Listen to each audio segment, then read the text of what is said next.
Hello and welcome to SpyHards podcast, where your hosts go deep undercover into the world of spy movies to decipher which films make the knock list. But remember, this information is strictly for your ears only. I'm Agent Scott. And I'm Cam the Provocateur. And Scott, I know karate! A part of me wants to reply with the Matrix reply of "show me," but it wouldn't quite work for this film. No, and the character who says this in this movie in question very much cannot show that he knows karate. Yeah, it doesn't end well for this chap, let's say that. Now, before we head on over to this week's review, Cam, this is the first time we've recorded since you went on your trip through Europe. How does it feel to be finally behind the microphone once again? Well, I guess it's technically the second. We did do a debrief episode for the Patreon, but this is the first main feed regular episode, and I'm very rusty, so I predict this will be a disaster. Absolutely, which, to be fair, that's how we are every week. That's true. And the debrief was a total disaster. But if you want to hear that total disaster of a debrief, you can find that over on our Patreon page if you want to support the show. I know we have a little ad in the middle of the episode, but we've been told by people online to promote it more on the show. So if you want to help support SpyHards, we're currently saving up to make a website for you all to visit and get all the latest information on spy movies. So you can go to patreon.com/SpyHards, and we've got a few tiers over there and lots of bonus episodes, over 50 bonus episodes that you don't have access to here on the free tier. So join us over there. And if you can't do that, what we'd love you to do is leave us a 5-star review. Wherever you're listening to this, Apple Podcasts, Spotify, wherever you can, leave us a 5-star review. It just helps us spread the word a little bit about SpyHards and helps us become the most known podcast in the world to cover Condor Man. That's right. I think we might be the only one at this point, but why not elevate ourselves that little bit more? Absolutely. But without further ado, Cam, let's head on over to the review. So, Cam, finding a guest for this week's film was initially proving to be a tall order. I scrolled through Twitter until I had almost reached my vertical limit, but luckily we won't have to wait 124 hours for me to finish this pun, as the man to save us from this cliffhanger is here. He is the host of Behind the Stunts, and it's his second time on the show. It's Mr. Jon Auty. Hello, sir. How are you? I'm very well. I was baffled for a moment with that, and then I realised where you were going with it, and now I'm okay. I'm still baffled. Oh, dear. There was no holds barred there either. He was straight in, you know. But no, we're good. We're fine, thank you. Good to be back, fellas. I love what you've done with the place. We spruced it up. We added a Hoover in Cam's background as well, just to really set the scene. No, that's right. Really set the whole household thing off. I like that enormously. Big open spaces too. It's like are you squatting? What's going on here? It's very difficult to tell on the screen what's going on. The vacuum really ties the whole room together, I like to think. Yeah, it's a good look. I like it. That's why we stick to audio, I think. But before we get to introducing the film this week, just throwing it over to you, Jon, what's been happening? Last time you were here, we were talking about the Bourne films, all 5 of them. We brought that series home. A lot of stunts in there, and this week's film features quite a lot of stunts too. But what's new with you? What's been going on with Behind the Stunts? Well, we've got we've still been plodding along and doing bits and pieces, but most importantly, and this is over a very short space of time, we've suddenly reached 10,000 subscribers, which is fabulous. I mean, it really does suddenly put into perspective how many people around the world are prepared to, give a little bit of time and go, okay, I'll check this out and see what this is all about, and then come back, and then more importantly, comment. Leaving comments and go, hey, I enjoyed that. That was great. I hadn't realized that when I saw the movie, or that's a great movie. I like that very much. Didn't know about this. That's interesting. Have you checked out this? And all of a sudden I'm getting inquiries now from the subscribers to say, how about looking at this movie? How about looking at this? Do you remember this? And all that sort of stuff. And that's great. So it's been quite monumental in doing that. I think we've been 10 years plodding away for 10 years. And then all of a sudden you hit the big 10K and you get a second wind of enthusiasm. I had a little layoff recently because I was having Wi-Fi replaced in one house and I was having Wi-Fi replaced in my father's house. So, and that took much longer than anticipated. So I had a nice little break, which gave me an opportunity to plan ahead for what's coming. So yeah, it was it's pretty good on that score. All good on the action front. Well, I'm curious, what kind of recommendations are people sending you that maybe you wouldn't have thought of? Well, there's a great deal of horror going on, which and it's bear in mind that a large proportion of the stuff that I cover is stuff that I am a fan of, or I have been a fan of, and it's been with me for a long period of time, and therefore we go back and we recap. But there are people who, are really keen on the action, and they realize that it's from a horror or even thrash horror slash horror type perspective, and that's a new area to go into for me because I'm trying to focus without being distracted by this stuff that's going. I'm not the biggest horror fan in the world, I must admit, but there's a lot of tie-ins. The Halloween pictures, I've been asked to have a look at those, and there's some very interesting tie-ins there with a bunch of other pictures, and the Scream pictures and movies of this nature, which I wouldn't have immediately thought that's the one for me. Let me go and chase this down. Exorcist, I'd certainly had a look at, and we'll be focusing on that because there's another one out recently. They've gone a whole full circle with original cast members and everything, and now they've really thrown the kitchen sink at another installment of the Exorcist pictures. So that's to have a look at as well. But it wouldn't have been my first choice, I must admit. I was going to say, like, when you mentioned horror, I initially just immediately thought of the first Scream in particular, with the stunts being done, like the physical acting done by, the person who's playing Ghostface. And it's very original, the way he's constantly scattering around and just falling down. It would be actually really interesting to talk to that person, I think. Yeah, it was an interesting look at the way in which they were trying to do film and trying to change it from the type of scare shots that they'd had before. They wanted to do something different, and then kind of moved into a sort of comedy based thing as well, flying about. And so, but the action, the physicality of those individuals that you normally associate with Leatherface, for instance, or Michael Myers, so this was a very different character in that respect. And so it is interesting to look at it and to see how it was done and how the training went ahead for all of that. So yeah, something to look forward to for the future, because it is a different direction for me, certainly. It's always an interesting thing when you're running a channel or a podcast or anything like that, where you could schedule your content using those air quotes to be current. So you could do Halloween films around Halloween, spooky, scary films, to do that because it could get more engagement, that sort of stuff. But on the flip side, you want to keep it to things that you're interested in. So like I'm with you, John. I do not much care for horror films, so I know barely anything about them, whereas Cam is a huge fan of them. Yeah. If Cam was to say to me, let's do horror spy movies this whole month, I don't think there are any. Not many. I don't know if I'd be up for it particularly. I'm trying to think off the top of my head. Yeah, exactly. I mean, the Goldfoot films are pretty horrible, but that's a whole different story. True. Yeah. Like there's like one Universal horror movie that would apply, but it's not easily like streamable for people. So that one's sitting on the back burner until that's finally changed. That's also, I mean, from a podcasting point of view, it's I could be thrown any particular movie from any particular genre from any particular year, even brand new and current. I tend to draw the line at stuff that's just come out of the cinema, because there isn't always the push from an audience to go and see it, and certainly my listeners are often likely to see it either from a DVD release or Blu-ray or even a TV showing, Mm-hmm. So I tend to stick away from or take away from immediate releases. Having said that, I mean, we did Equalizer fairly recently on the basis that the third picture just came out.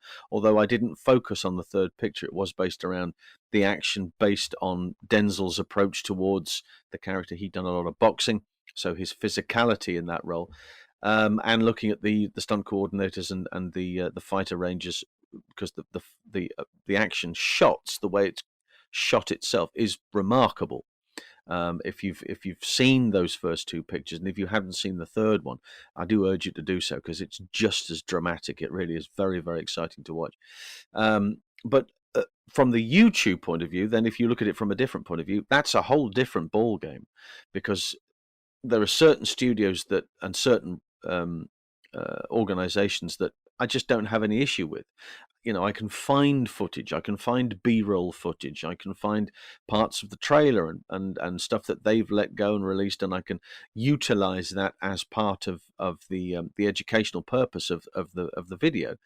And there are other movies that I just won't get 10 feet. I'll get blocked immediately on the basis of not being able to use this, regardless of what it's for. So I think there's a great two different balls games to this whole thing. Yes, the up-to-minute content is great, and if I'm able to do as much of it, then I'll try and do it more on the podcast than I would on the YouTube show.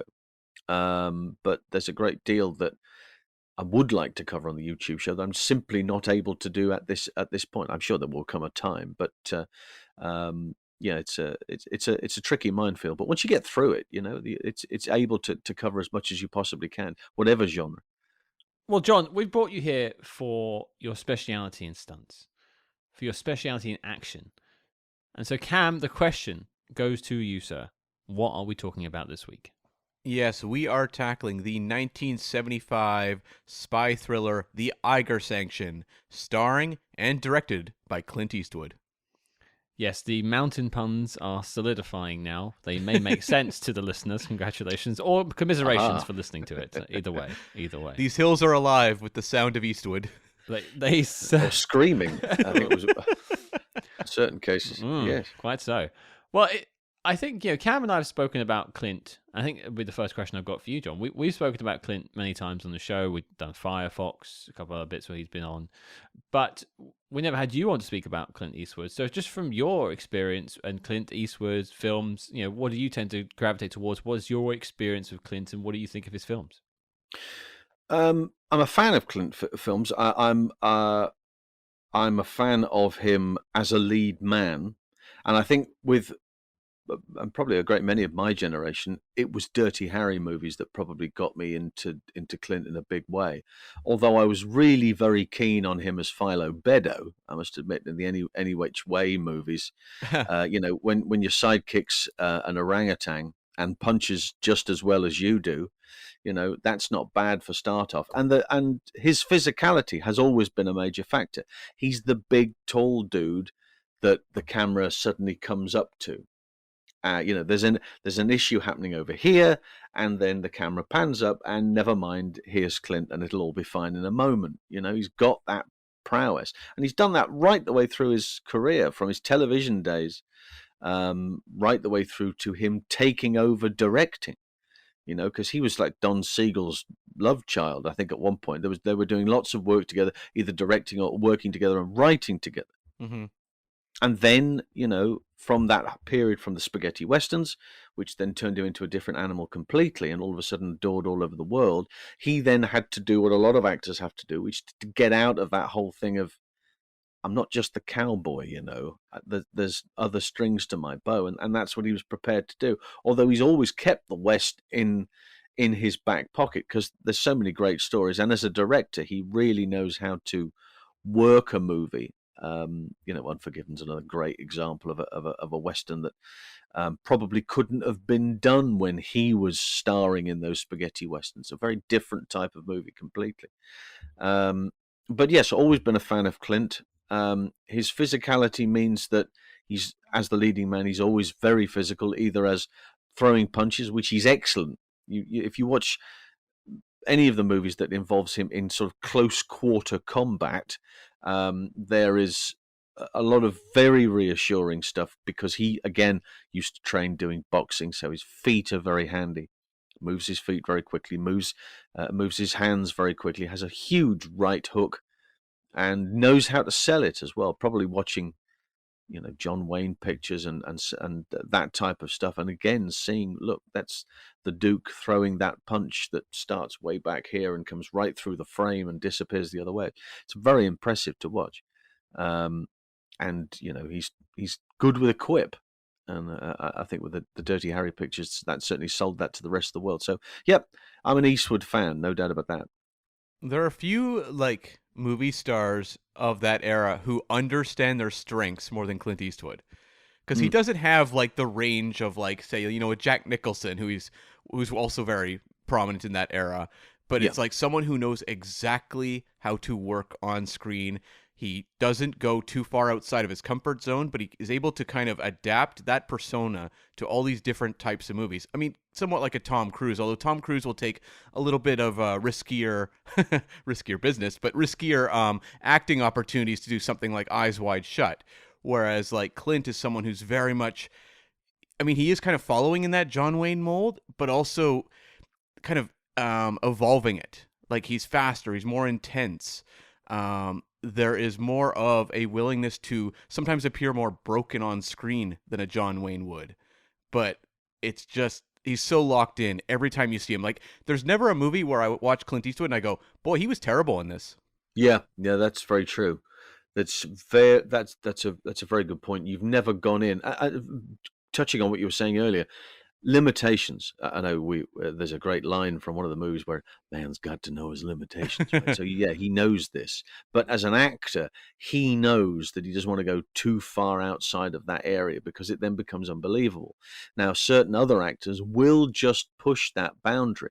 They will go, well, yeah, it's fine. I'll be great. And maybe nowadays with CGI and the possibilities are endless. But when he was making those big pictures that did take they're very physical and they're very in camera. And, when Burt Reynolds was doing this type of stuff and the Bridges boys were doing something else and those type of other heroes were maybe doing something and they were outside of their comfort zone. They didn't make those type of movies again after that. They went back to doing what they normally do. Clint doesn't go that far. He realizes from not only from an acting point of view, from a directing point of view, and also understanding himself. I can't do that, or that character wouldn't do that, and I'm not the right. If you want somebody to play that character and do that, then I'm not the right actor for that role. He's always very insistent on that, as opposed to those people who just dive in and go, "Yep, whatever you're paying me, how much? Super. Just give it. I'll say the lines, point me in the right direction, and I'll go and deliver." So yeah, he's a class act. Like even when you see him in something like Bridges of Madison County, which is like probably maybe the most different from something like the Eiger Sanction, but you can Yeah. still see that Clint persona that's just kind of like a little more gentle. Like he makes it just a little more vulnerable, but he's not trying to he's not a chameleon and he's not trying to be. No, and takes on many roles. A Billion Dollar Baby is another very good example of him as being very forceful as the character, but understanding what's going on. And wanting and willing and doing everything that the audience is doing. By the end of that, you are willing that character on to do the best that she can in the ring. And he certainly delivers on that. So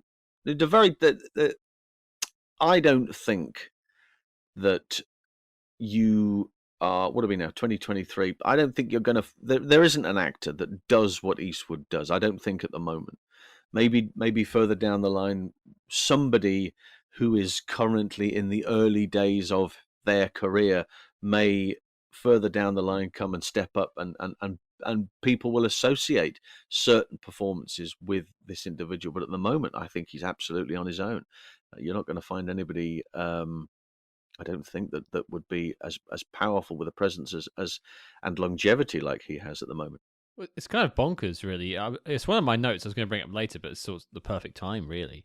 You look at the sort of the fallibility of him in this film, but also other roles I've seen Clint Eastwood play. Like he's a gritty. He gets down and dirty. He gets his hands on. And you look at current action stars now. I think Dwayne Johnson is the man who always pops to my head. You watch him in something like Black Adam. He's not allowed to look bad or silly or goofy at any point. He has to be pristine. Yeah. And there's something about that I think makes him feel not human in a sense. Like you can't give yourself over to that character. You can't understand where they're coming from if they're completely without reproach, if they're completely alien. Whereas, Clint, he climbed. He did all the stunts in this film we're going to talk about. He learned to climb, and he got his hands dirty, and he got his face bloody, and he got down to it. I would never think that The Rock would do that. No. despite the pun.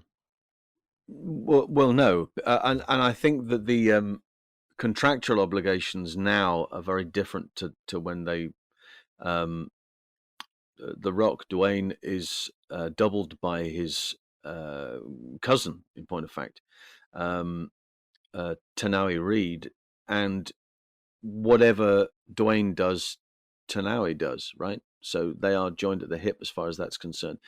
If there's any action that is to be taking place that is outside of the remit of Dwayne doing, and something that he probably doesn't need to do anyway, but it's going to be done by the double. Eastwood is a very different character. Large proportion of his career has been on horseback on film. Rides very well. You would think so after 87 million westerns, right? I mean, he's very, very prominent as far as that's concerned. But fights, you couldn't touch him with a barge pole. He is very, very good. And the fact that his stuntman, Buddy Van Horn, who has been his double for many, many years, and the stunt coordinator on this picture as well, is really the only person to have been able to double him successfully. You see other people doubling people from time to time. Eastwood's been doubled by a number of people in the past, but Buddy Van Horn is certainly the tick in that box to go, yep, that's Clint's double. And there's no two ways about that. But even then, on a picture like this, Buddy Van Horn would have said, look, I've got capabilities. I'm very good in this area, this area, and this area. Mountain climbing, well, that's not my bag, and that's really why those professionals were brought in to do the job. So there's a great deal of that to be taken into consideration, I think, as far as this is concerned. And you list the things that Clint can do, like action, acting, and so he, of course, is the man you cast as an art teacher. Yes, yeah. Let's make it all very simple. Yes, that's right. Yeah, let's mosey on over, if we're going to use a Western pun here, to the synopsis for the Eiger Sanction for those who have never seen the film or have never heard of the story. The Eiger Sanction, his lifeline, held by the assassin he hunted. A classical art professor and collector who doubles as a professional assassin is coerced out of retirement to avenge the murder of an old friend. Yep. I just want to give Clint props, though, for beating Harrison Ford to the punch to play the sexy professor before Indiana Jones rolled around. Yeah. I was waiting for the "love you eyelids" or whatever it is she writes on it. Yeah. I did when I saw that in the film. I was like, oh, they really are doing this, and I realized that Indiana Jones comes way after this film. Mm-hmm. It does many years later. Yeah, absolutely. Yeah. Interesting, but yeah. So that's Clint Eastwood in this film. But I'll throw it out to you, gents, because I've never seen this film before. John, as the guest, you're up first. Had you seen the Eiger Sanction before we called you in for this special mission? Yeah, many years ago. I would say it was probably the mid '80s, and I'm suspecting that it was probably on TV, I guess. I don't remember there being any adverts, so I'm assuming it was a BBC channel. And I've always liked it, I must admit. I like the character. I like his look that he has in the picture. And for me, I think one of the great characters in the picture is George Kennedy. I've always liked George Kennedy as an actor, regardless of what he's in. He gets on the screen and you go, oh, okay, it's George Kennedy. Yeah, all right. And you kind of settle into the whole thing because he's going to throw the kitchen sink at whatever he's doing. And he does that, really, really does that in this movie. And there are a couple of, interesting characters along the way. I'm trying to think of the guy's name, but I can't think of it off the top of my head. But the other assassin who was at the boot camp, who I'm sure he's been in practically every other episode of Columbo. I'm pretty much certain of that. But they're very good characters as well. And the movie does move along relatively quickly. They're here and they're all of a sudden there, and then the next thing they're doing this. So it speeds along, and the little jump cuts here and there, and you never know what's going on. And even when it does become clear further down the line, you're still not entirely certain. You've got your own self-doubts. But yeah, I'd always enjoyed it. I also like the score. I think the score is very good indeed. And of course, John Williams outside of his Spielberg connection. John Williams, never heard of him. Yeah, tricky. He's the guy he's promoted by roll neck sweaters. He's not allowed to do any publicity unless he's wearing a roll neck sweater. You've probably seen him. I think he scored Jaws 2. Very possibly. Yeah. From his Malibu penthouse, I imagine. Yeah. So it's there's lots of great stuff to like in this, and it's good. Just let it wash over you. It's great fun. Well, Cam, what about you? Had you climbed this mountain before? No, this is one of the Clints that I hadn't seen, and I have like a Clint Eastwood box set, and this is not contained within it. So it was one that was kind of on my outstanding list. Okay, all right. So I guess that makes John our expert on 2 counts then. The man who has seen this at least more than once, and the stuntman. So yeah, okay. Who knew? Lot of pressure on you here, John. A lot of pressure on you. Yeah. Just a standard pressure thing going on. Don't worry about it. Okay. We'll get through it. Let's carry on as you were. Righto. Well, Cam, I'll throw it over to you, as I do keep you locked in a room most of the time to keep you away from sunlight as well. Sure. That's mostly for editing's sake, but could you take us through the journey and get us up this hill? Well, it's funny we were mentioning, John Williams and a Jaws connection. This was also the same year, of course, that he scored Jaws. So big year for John Williams. But the producers of Jaws, David Brown and Richard D. Zanuck, were actually responsible for bringing this movie to the screen, Eiger Sanction. They secured the rights to the 1972 novel, same name, The Eiger Sanction, and it was written by Trevannion, that was the alter ego name for Rod Whitaker, who was a New York writer and film scholar who worked at the University of Texas. And this was his only screenwriting effort he ever did. He had a few things adapted, but this was the only time he actually wrote on a movie. But he had basically this kind of career where he would write novels under fake names. And Trevannion was kind of like the primary one.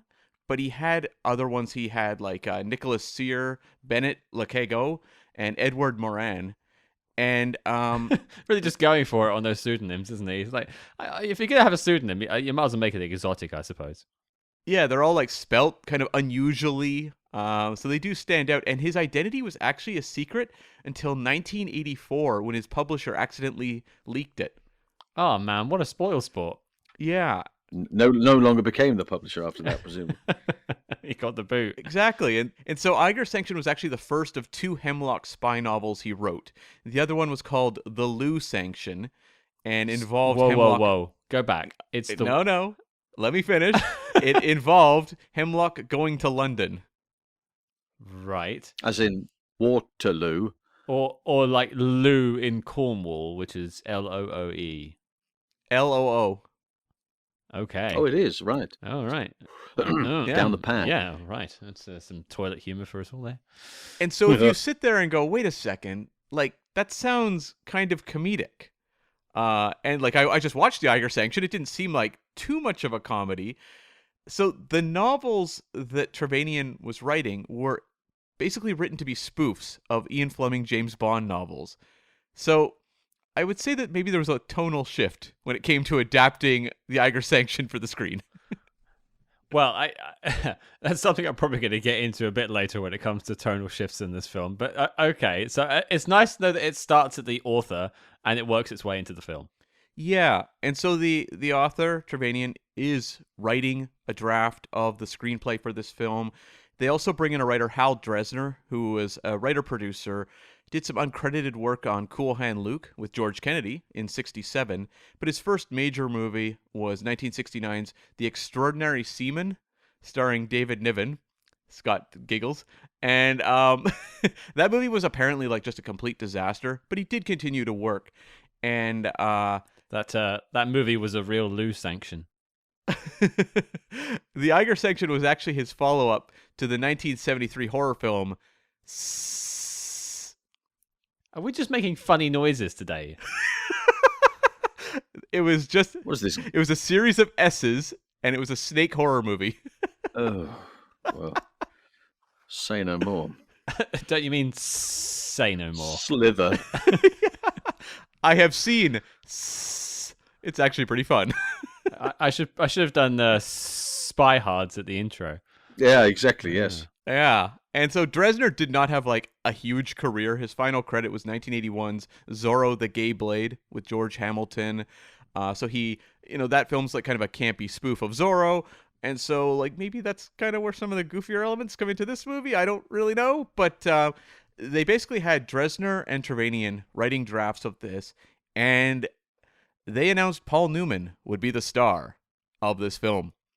And Newman, after reading a couple drafts, basically implemented his right of scripted approval and got out of Dodge. It was like, I'm not digging this. See you later. Smart cookie, Paul Newman. Yeah. Not enough boiled eggs for him. Yes. He was like, I'll have to do the Sting instead. Yeah. Oh, what a choice. Oh, well. What a choice. Yeah. So the project basically went into limbo, and then Clint was signed to star and produce, and then they later announced direct. And Richard Zanuck said that Clint was always the first choice, but previously had conflicting schedule issues. Whether that's true or not, I don't know. Maybe that's a shot at Paul Newman. Could be. That feels like a little bit of an ego brushing there as well. Yeah, I think so too. And so Clint had moved into directing in 1971 with the movie Play Misty for Me, which is a very good kind of like early precursor to like Fatal Attraction, that kind of film. Very good movie. And this was his follow-up to the movie Breezy, which was a drama he'd done with William Holden that just did not perform well. I've never really heard of Breezy. It does not have much of a legacy whatsoever. But Clint was not particularly happy with the way that Breezy and Play Misty for Me had been released by the studios he was working with at Universal. And so he was actually quite unhappy with the book, The Eiger Sanction, and the screenwriting efforts thus far, and basically just saw this movie as a means of fulfilling his contract and getting out and going to work for Warner Brothers, where ultimately he would work until this very day. So firstly, you're saying Breezy didn't blow anyone away? No, it did not. No, it did not. I think. Is there a clause in this contract that says that every single link has to have a pun? What's going on here? I don't know. I'm just feeling puns today. Good I Lord. should calm down. I've been challenged. I'll calm Could down. you just for a second? Wow. And so Clint brought in another screenwriter, William B. Murphy. This was his debut screenwriting effort, so he must have done punch-up work and uncredited efforts. He does not have a big filmography. He had a story credit on Lethal Weapon 2 in the late 80s, but he would launch his own novel series called The Destroyer. That's right, this man was the creator of Remo Williams. Ah, super. There we go. No now we're getting way. somewhere. That's a spy connection I love to hear. That's right. Wow, that's a weird world, isn't it? And there's been like 100 of those books. Yeah, and apparently Murphy never read the Eiger Sanction book or anything, and just kind of like found the tone they wound up with. Well, what tone was it? I don't know. We'll talk about that in a moment. And Clint Eastwood basically went into this production thinking like, okay, I'm not particularly confident in this story, but I think that the climbing footage, if it's extraordinary enough, will cover up for that. Like, I think audiences will enjoy this movie if I can deliver on that front. They'll forgive me if perhaps the narrative isn't quite up to snuff. That makes sense, and yeah. And so because of that, Clint partly insisted on doing his own stunts. He trained with mountaineer Mike Hoover in Yosemite National Park and climbed the 1,200-foot Lost Arrow Spire. So Clint took this very seriously. He was Tom Cruise before Tom Cruise was scaling mountains in Mission Impossible 2. Well, that's actually a question I had for John. I know you mentioned that Clint had a stunt double, and I imagine there were certain situations where they had to use a stunt double in his previous films. But is this quite like Clint at this point to be doing his own stunts most of the time? Not really. I mean, within certain reasons, there were moments on Magnum Force. He'd done a lot of motorcycle riding, but there were certain aspects of that required a double because of the nature of the job. And similarly here, George Orison doubles him for some of that climb, the footage you see of the needle that you're referring to, simply on the basis that, Clint's directing, so he needs to have a perspective of that. Can't rely solely on the assistant director to get the shots that he's looking for, or the DP. So consequently, George Orison was doing a doubling there, and George Kennedy was doubled as well, so they could get those accurate shots, and particularly working out the final piece of that shot, if you remember, which is the two of them sat on top of this the rock, this spire, and George Kennedy pulls out some beers, and he says, Eastwood says, "You didn't bring beers up here." He said, "No, I'm not stupid. You did," because they were in his backpack. Yeah. And they're sat on top of this thing, and the helicopter, it's a helicopter shot as it pans away, and you can't see the shadow. The shadow's missing completely. It's beautifully worked out. It has to be done at a certain time, that the shadows are in the right place, and therefore that quantity of shadow and coverage will cover the movement of the helicopter. All right, there's downdraft left, right, and center. You can't change that. It's 1975. But what you can do, if you're clever enough and you work out the time and everything, you can physically cover that movement of the helicopter, and it doesn't appear. There's no sign of it in any of the shadows below. It's a very, very clever shot indeed. It must have taken a huge amount of time to pinpoint that's when we need to do this, right? You need to get up there 10, 15 minutes beforehand. Let's get the shot done, and then we're done for the day, So, yeah, it's some remarkable stuff going on. But leading up to that, he wasn't really the sort of character that would go, "I'll do this. Mm-hmm. It's okay, I'll do this." Because Buddy Van Horn wouldn't have let him do it anyway. There's a moment, again, I go back to Magnum Force because it's a very good example of Clint being right there in the thick of things in camera. And there's a moment when he's on the bonnet of a speeding vehicle, which is rushing towards camera. It's not him, it's Buddy Van Horn. That's how good the doubling is on that picture. Mm-hmm. For many years, people have gone, "Look at Clint doing that." It's not him, it's Buddy Van Horn, but it's beautifully shot. And then the dismount, which, the car brakes and he disappears off into some boxes over the far side. So it's very nicely done. But he's not really the sort of character that would put his hand up and go, "It's okay, I'll have a go at this." The reason that he did a great deal of the stuff on this particular movie is based on the accident that happened up the mountain, and consequently that changed a great deal of things. Yeah, so you cue me up there. So they started the production shooting in Switzerland at the Eiger North Face, which was considered one of the most dangerous climbs in the world. It had many fatalities there. And on the second day of filming, there was a rock slide that killed British rigger David Knowles and injured Mike Hoover, sent him to the hospital. And so, yes, this was a very dangerous shoot. And yes, Clint, as John is saying, basically had to do a number of the stunts himself. And I guess, the tragedy is obviously something that you never want to happen on a film set. But when you see the finished film, seeing Clint in those situations, it does have an authenticity. It does. I also don't think for a moment it was simply on the basis of, we've lost somebody, we need to replace that somebody, I'll do it. I don't think for a moment it was that. That's Clint, and there was a bit of falling out going on because Clint had demanded that these shots be done, leading up to the rock climb, leading up to the death of the individual concerned. So there were a number of things that Clint was being held responsible for. And he wanted to put it right. He wanted to try and get across to the rest of the crew and to everybody at home who had some sort of backing in this and some sort of content in it, that I need to be, the character needs to be seen to be doing as much as everybody else. I, as the director actor, have been relying on these individuals to do as much for me as possible.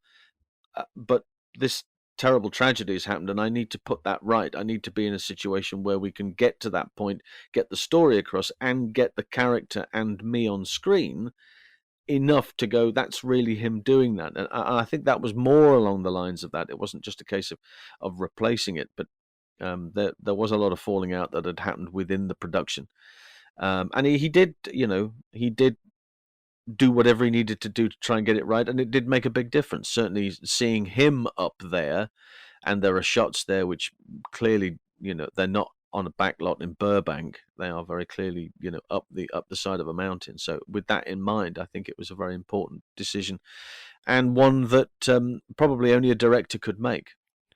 Well, I read, and I don't know if this is necessarily true. People can correct us online if it isn't, but it's from IMDb and a documentary I watched on YouTube. But the shot of the rocks falling down that injures one of the climbers is the shot that also caused the death. Yeah, because there wasn't any. There was footage of everybody moving, traversing from one side of the rock to the other, but there wasn't any footage of the position they were in looking up. And on the strength of that, one of the camera guys, and they were very pleased with the footage they got during the day, but they said, Clint, we've got no vertical shots at all here. We need to go back and create something because we're going to lose the light and we don't have this part of this location for much longer. We've got to move around. Consequently, that he said, right, okay, well, let's get this done. And a lot of people were ready to go. They were done. And he said, no, we need to get this done. Can we come back? And that's where a lot of the confusion had gone from, because he's gone from being the actor who understands, right, we've got this shot done and we've got that shot done. He's now got his director's hat on. And on the strength of that, now needs to work it in a very different perspective and get other people into this and get it done, because it's my fault. I've missed it. I should have done it. I haven't worked it into the schedule. So let's do it now. And on the strength of that, that's when the accident happened, and the rock fall that you see in the final edit is part of that rock fall that sadly claimed one of the climbers and riggers. So yeah, there's a great deal going on there, and as a director, you learn from one project to the next. You rely on lots of people who are much better in certain situations than you are. I'm reminded of a wonderful phrase that Ringo Starr once quoted, which was, make sure that, and this is advice he gave to his son Zach, was make sure you play with as many people as you possibly can, and make sure they're all better than you are. And that's very, very similar to what Clint had to be in a situation for. He's working with some of the best filmmakers in the world, but he wants to make absolutely certain that they're so much better than him. He doesn't understand X, Y, and Z. That's what they're for. He can learn from them, and so next time when there's a particularly difficult shot or something that's required, he can go, I remember when I was working with so-and-so, he said, right, we'll do this.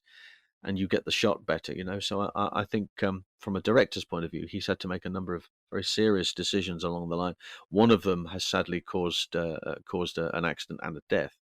But the final result has worked, certainly. Mm-hmm. And I just had a little addendum just to the making of, which I normally wouldn't bring up something this obscure, but because of the spy connection, I noted it. There was a memorandum found in the production files, and this was posted on the American Film Institute, that the character of Felicity had been eliminated from the picture. And the character of Felicity would have been played by Claudine Auger from Thunderball.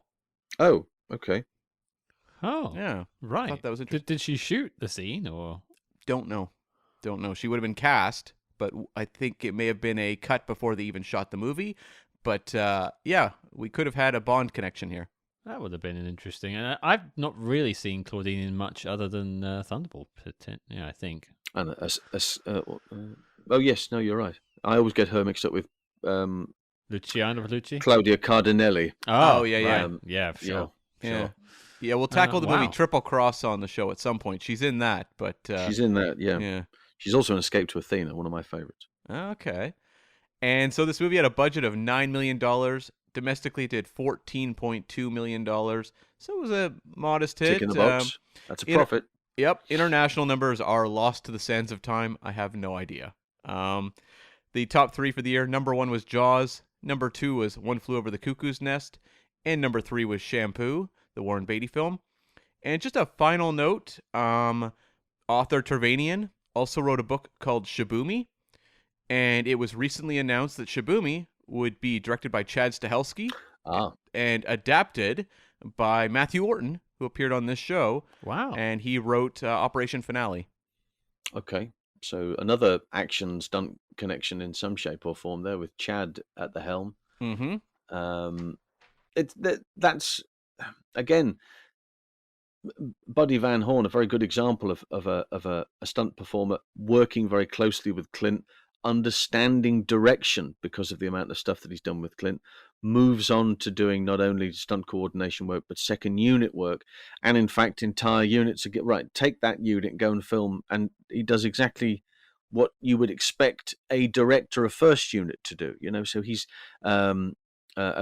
described himself many years ago as a great sponge. I'll just absorb all of the stuff that's around me. I'll take on all of that stuff that this guy's giving out and that Clint's giving out and that all these other, and I'll take it all on board, and then I'll be able to go to those dark point, the little filing system that he has in his mind, and go, yes, I know what to do here because I remember so and so doing it, and then goes off and does it. So they make very good directors, stunt performers, because they're always editing. They're editing in their head.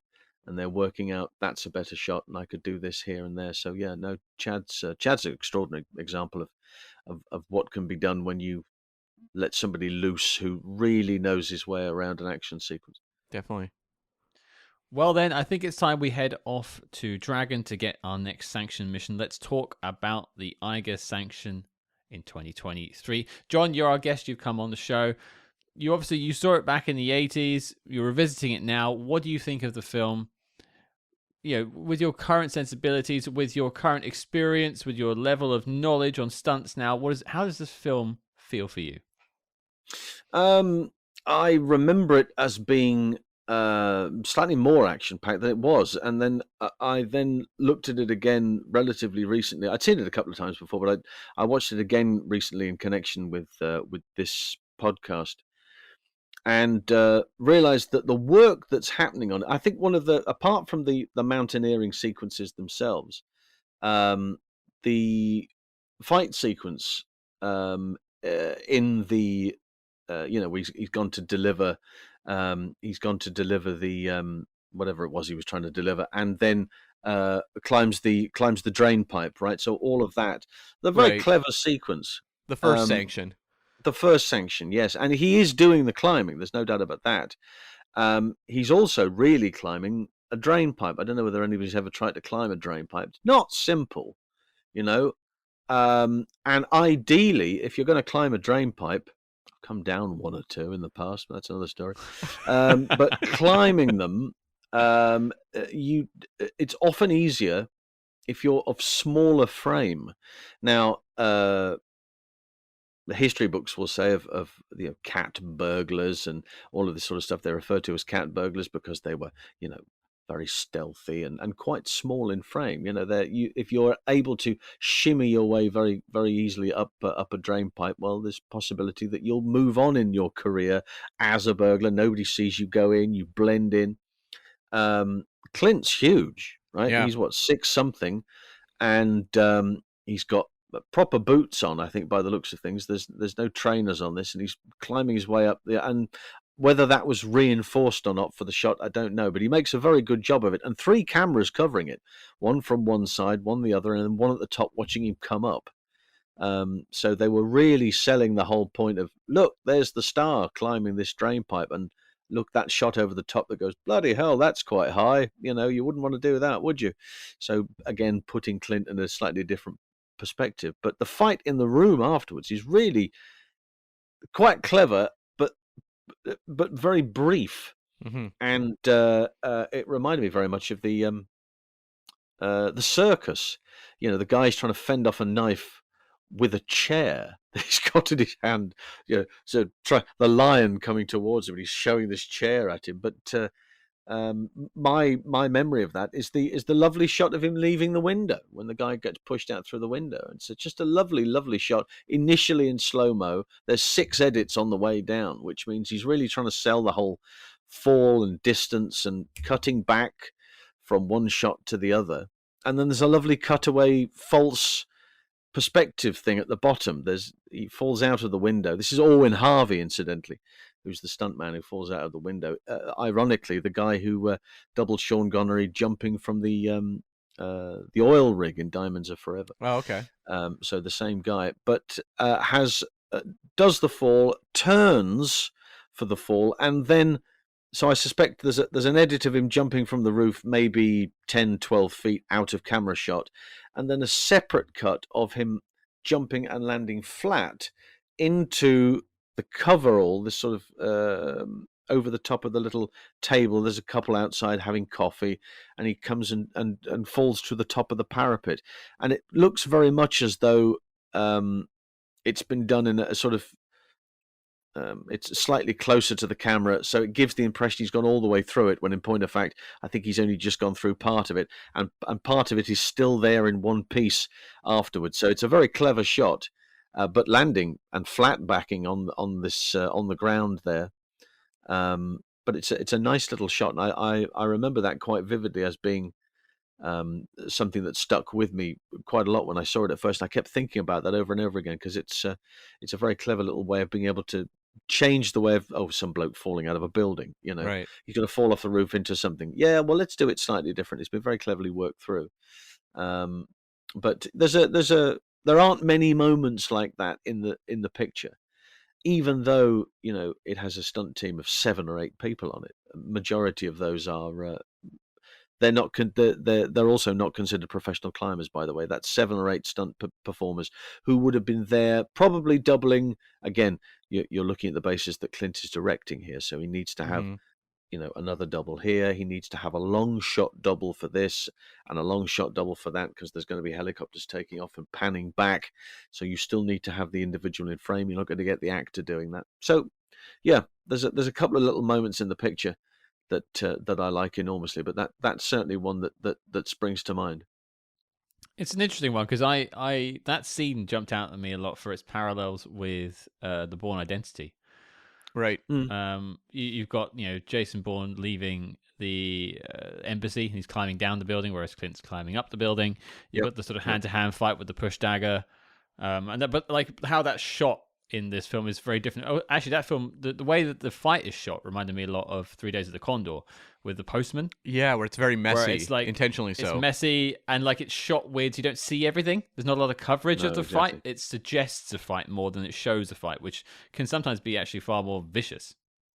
There's that shot underneath the table. Yeah, that's the one. And so there's part of that, and then he disappears under the table and rushes past the camera, and then you just see the legs of the guy on the other side. Yeah, there's a couple of very interesting shots, and I wonder if that had been initially worked out in storyboard, or whether they'd said, there was probably a 2-shot there, and I imagine he's thought, no, we'll do it differently. Let's come down here, get it from a low perspective, and then come back to a different angle for the edit. But yeah, no, very cleverly worked out. Well, Cam, I'll throw it over to you. What do you think of the Eiger Sanction? I was disappointed in the Eiger Sanction. My main takeaway was, why didn't Clint just make a mountain climbing movie? I think that probably would have been more effective, because that's clearly where his heart was. When I'm watching all the climbing footage at the end, I'm like, this stuff looks beautiful. It's breathtaking. It's interesting to me that there's almost like a Firefox situation going on here, where it's like Clint makes these spy movies where the first half really doesn't lead that much into the second half. The second half becomes an entirely different type of movie. Yeah, that's true. Yeah. The thing about Firefox is I think it has a pretty direct through line that carries you through the 2 halves. So like, while I found the first half of Firefox maybe a little slow, when it's overall said and done, I can go, okay, I understand what the story of Firefox is. Eiger Sanction, at a certain point, I paused the movie because I'm like, what the heck is going on? I had to go back through my notes to even chronicle where we were at this point in time. Like the setup of this mystery second sanction he has to do, and the way we're kind of tracking different leads, and we have different characters popping up, like, Jack Cassidy's Miles shows up and kind of takes over the movie for a while. A lot of things are very ambiguous. And then suddenly it transforms into a mountain climbing movie that is pretty straightforward mountain climbing adventure. And I kind of feel like the overly convoluted spy element of the movie is just, I don't even know if Clint cared about it. He said like he was really focused on the mountain climbing footage, because to me, that just kind of got diluted to the point where I just kind of lost track of even what was going on in the plot. and it didn't grab me a lot. I was waiting to kind of be carried along the way I am in so many other Eastwood movies, which have a little more of a confident sort of understanding of story structure. This one just to me was a little muddy, but it had like lots of stuff I could pick out and enjoy throughout. The other thing that grabbed me from that was that now you've come to mention it, Clint Eastwood doing a climbing movie. Well, he'd done that before in Where Eagles Dare. There's a lot of that going on. It's snowing, it's Eastwood in the snow, and maybe that was another possible reason for the success of the box office. People going, well, this is Clint going up a mountain and killing people. Well, that's not so bad. We can do this. But yeah, there are a couple of characters. I'm not entirely certain that the Jack Cassidy character worked terribly well. If he'd have been done slightly differently, I think this is the guy I was referring to earlier. That's in every episode of. He seems to be in every episode of Columbo. I don't know whether that's the case. He probably isn't, but I imagine he's done his fair share of Columbo. But that particular character is quite off-putting, if anything, and personally, I think that there should have been another character to replace him that maybe would have been slightly more in keeping with Clint's type of character. So there could definitely be a proper one against man on man type of thing between the two. Yeah, a power struggle. Absolutely, there didn't seem to be a power struggle there. In fact, the dog was probably better than the Jack was in his portrayal of both characters, I suspect. But that I think that's possibly where, for me, that I could have done with a feistier character that wasn't that character. It's something I was going to bring up in the dislike section, and I probably will go back to it. But that entire character from what I've read, has a completely different story, or is completely different from what's in the book. So that is a choice. They've made that choice for him to have these, let's call them eccentricities, and for his dog to be named that way. I don't like the film for making that choice. That's not a broad dislike of the film just for that choice, but it does feel very spiteful. Yes. Well, you also have like Clint adopting like kind of a stereotypical kind of gay man's voice when he's playing like the delivery man with the first Sanction, where I was like, yeah, okay. And like the thing is, it's like I don't like to get on the kind of the high horse because like I'm sitting in 2023. How dare they do this in 1975? No. Attitudes were completely different. This was not an uncommon thing to see in movies. I was more fascinated by the sheer amount of elements in this movie that piled up where you're like, wow, that's aged badly. And it was like, normally you get one or two, but this was like, how many targets can they hit? Yeah, there's another element that maybe we'll get into in a little bit, but I suppose I should chuck in my 2 cents on the Eiger Sanction.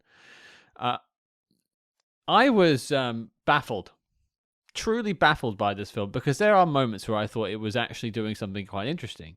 It was taking some weird swings. You talk about like C2, which was the sort of spy organization that is in this, and it's run by a guy called Dragon, and Dragon is an albino guy who has to stay inside because sunlight will damage him and give him, make him in pain. So they've designed this elaborate lair for him to be in. The color is great. It's very vibrant, very interesting. Like, it's a strange choice they made. They wanted to sort of ape on the Bond films a little bit with that.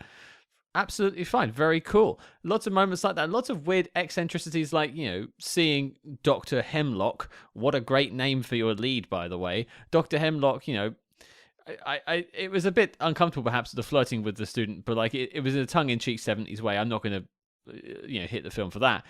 Like, but that was interesting. It was Indiana Jones before Indiana Jones existed. Yeah. That's kind of cool. And I like that sort of stuff. But for me, when it actually got to Eiger, the film just... I am going to use this pun once, and John can roll his eyes. Scott, you've been using puns over and over again. I mean... It fell off a cliff. One more won't. I see fell what off you a did, cliff. right, yes. Okay. Yeah. It plummeted in free fall. It did. And so I don't know what they were... I mean, we'll get to tone. I'm sure we'll talk about that. But it's interesting. Like, it was doing some interesting stuff and trying to be a sort of quirky spy film for a little while. But as soon as it got to the actual second Sanction, the Eiger Sanction, the titular Sanction, it was not interested in being a spy film anymore. It just wanted to be sort of a demo reel for shooting on a mountain, which is absolutely fine. But as Cam said, just shoot that film. They are two different movies, really, aren't they? You've got the first part, which is the establishing the characters thing. So Hemlock gets the whole thing from Dragon. It's also very. Now I think about it, I had made a note in my notes regarding it, but it's very Thomas Crown in the respect that he is really, really, really, really more interested in his art collection than anything else. To be honest, That was a great touch. yeah, there was that going on, which I thought was quite nice. And then the Jemima, when he meets Jemima on the plane and all that sort of interaction. Okay, well that's that, and then that moves on to something else. And then by the time they get to actually going up the mountain, it's then become a different film, and you struggle then to maybe look for the benefits of this second part of the picture, as opposed to the slapsticky, quite funny bits, lines that he was throwing in left, right, and centre in the early part of the movie. Yeah. Who's the guy who is the who's the dude? A Pope. Gregory Right? Walcott. Yeah. So the interaction between Eastwood and Hemlock and Pope, it's quite entertaining, and yet by the time the second part of the picture comes around, doesn't really work as much. So I think there's a whole bunch of bits to look at, but I wonder if at some point it was even a draft of one picture and a part of a draft of another, and they've gone, this might actually, if we put a mountain shot in the middle of this, and we just we go pan and scan from one side of the screen to the other, people may not know. We can then set the whole thing there. So we've called the thing the Eiger Sanction. We may as well go up it, and this might be the appropriate moment. So I wonder if it was just a simple case of that. Well, it could just be also extending that analogy a little bit there. It could have just been Frankensteining two versions of the script together.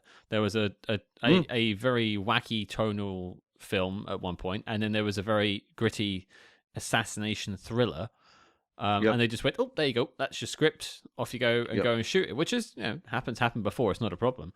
It's just it is of detriment to your film. Well, like, if this book is like a more comedic take, or kind of like just a little bit of a satire of James Bond and Ian Fleming's writing, then like a character like Jemima Brown or Dragon makes like a lot of sense. Yeah. Like if you're trying to kind of poke fun at kind of the world of Bond.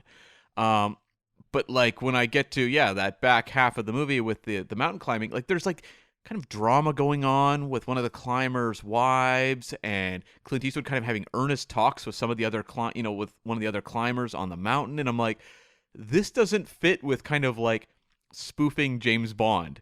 Like imagine if you're watching For Your Eyes Only, which hey, this one beat James Bond mountain climbing by a few years. But like imagine if like For Your Eyes Only, the last like 40 minutes of the movie was just Roger Moore climbing that mountain. You'd be like, huh, this is a very different energy than what I was seeing. Is he there yet? Yeah. I thought you were going more for like, you had the first two acts of Moonraker, and then the final act was Casino Royale. Oh, sure. Yeah. The 2006 version, I should specify, not the 60s version. Yeah. That would actually track very well, I think, if you did those two together. But okay, let's talk about things we did like, because there are things I liked about this film. Mm-hmm. But John, let's go to you. Something you want to talk about, something you really liked about the Eiger Sanction. There are, but what I say, it's not to the point where I can see it has flaws. I'm not looking at it from a 2023 perspective because I'm a 51-year-old man. So I am looking at it from a 51-year-old man's perspective, and this movie was made just a few years after I was born, so I can see it in a slightly different light. There are a number of lovely cinematography moments, I must say. Frank Stanley is the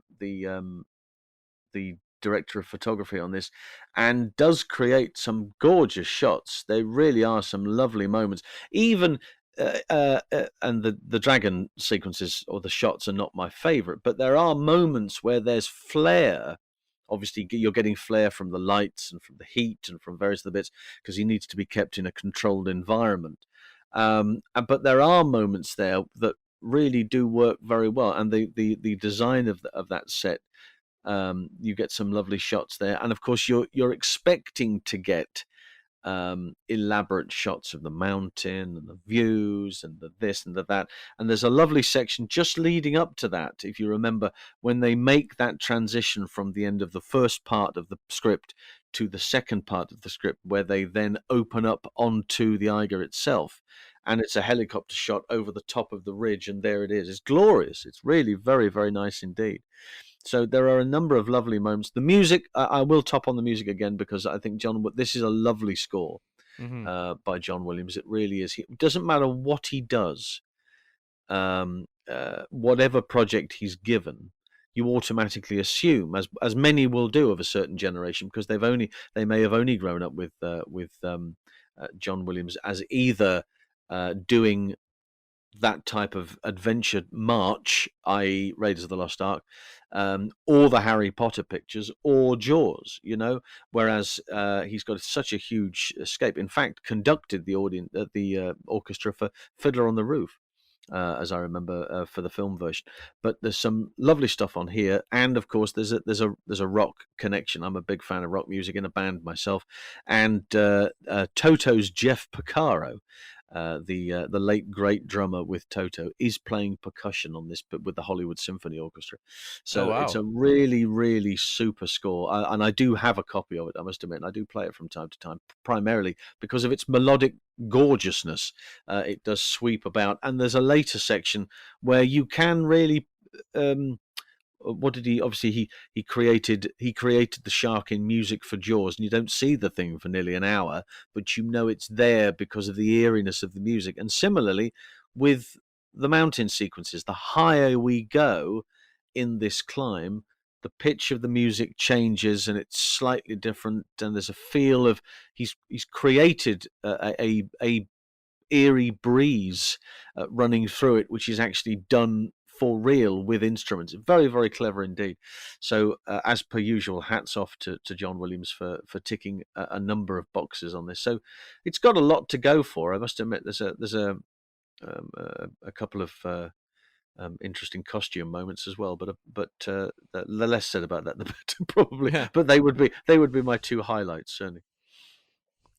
I mean, it's interesting you mentioned cinematography. One of the things that jumped out to me is a shot about midway through the film where Clint is training for climbing the mountain, and he's like pushing himself up in between two bits of rock, and I believe it either pans in or pans out, probably from a helicopter shot, and just a large sort of sweep in or sweep away. I can't remember which way it goes, but it's just like, wow, this was they could have done the easy route, just having him as a flat shot just climbing, but they went, no, I'm going to go a step further. We're going to get a helicopter, and we're going to take a long, elaborate look or come away from him just climbing, because it's Clint doing the stunt. You want to highlight he's there, and then highlight the spectacle of the rock he's climbing upon. Yeah, that's it. The whole point of making sure the audience knows. You know that's the star, don't you? We let's get in nice and tight on Clint. Let's let him finish that line, and then let's come right the way back and keep going until you're 2,500 feet away, or however far you are, and then you realise, looking down at the ground, that's a helicopter. That's got downdraft there. That's actually a helicopter with a camera position there. That's a very, very clever shot. And I think that's there are, when you have, I mean, they're filming in Monument Valley, the very place where John Ford made all of those incredible pictures back in his day, and he used to call it his playground, the place where he filmed all of those amazing stuff. And to be able to still go back many years later and still recreate those type of images and get those type of shots, it's a tick in the box for that location, which just keeps giving clearly on every single occasion when anybody's been there. It's beautiful, absolutely beautiful. It's interesting you should also mention going back to it, because one thing that Cam and I noticed whilst watching this film is just a few months ago, we were stood in Clint Eastwood's footsteps without even knowing it. Because we, as most listeners know, we go to Las Vegas every year, And part of that trip is we tend to do a day trip somewhere. So we've gone to the Grand Canyon before in the past. This year, we chose to go to Zion National Park. That's right. And that is where they shot all of the training sequences, apart from the stuff in the Right. Utah desert. All the green lush moments, basically. All of that. Cam and I have walked those hikes, those paths. We parked in that car park that Clint parked upon. Even that sort of like holiday camp that he's staying at with with Buns and the whole team. Buns, yes. Is basically the visitor center now. Right, And we walked okay. around it, and we didn't even know. Cool. A crazy small coincidence there. And Scott was chasing me around like Clint chasing George. And did you stand on top of the cliff and take your shirt off and him just run up the side of the mountain in a really exciting moment? I know, it's all come flooding back now, isn't it? He actually ran the opposite direction. It didn't have the desired effect. Life imitating art. Or vice versa, yeah. I don't know how many hikes I've been on where you need inspiration every once in a while, and clearly, George was delivering some form of inspiration, because she wasn't delivering any. There was no conversation going on, was there? She brought something. Yeah, she brought something. Yeah, brought something to the table, certainly. Yeah, quite right. Cam, what about you? Something you liked? So, I mean, just, John was talking about just like the visuals of the movie. Like the cinematography is spectacular. And I really think that is my prime takeaway from the movie. So I'm not going to make that my like because we talked about it. But yes, it's like the mountain climbing vistas. Just a lot of the visuals throughout the movie really do stand out. Mhm. But I think for me, one thing that really clicked, and I think this movie has a bit of an issue with like character chemistry. Not so much actors, because like Clint is very good at assembling like a dependable team, but like in terms of like the characters, I didn't feel a lot between say like Hemlock and Jemima, for example. But I thought that the combination of Clint Eastwood and George Kennedy was really effective, and they'd worked together on Thunderbolt and Lightfoot the year before, and to me, like, these are just two old pros who just know how to make this sort of relationship work. And just watching the two of them sit on the top of that mountain, just bantering, I'm like, give me a whole movie of this. Like, the hangout factor of the Eiger Sanction kind of ebbs and wanes depending on which characters are on screen. But when it's those two, give me that whole movie. And honestly, like, George Kennedy, this guy is just like, he may not be a movie star the way we think of movie stars, but like watch scenes where he's just watching the climbers through a telescope. He's making that interesting and magnetic. Just watching him react. Yep. That is, in my eyes, a star, even if he wasn't, considered like the big bankable Hollywood icon.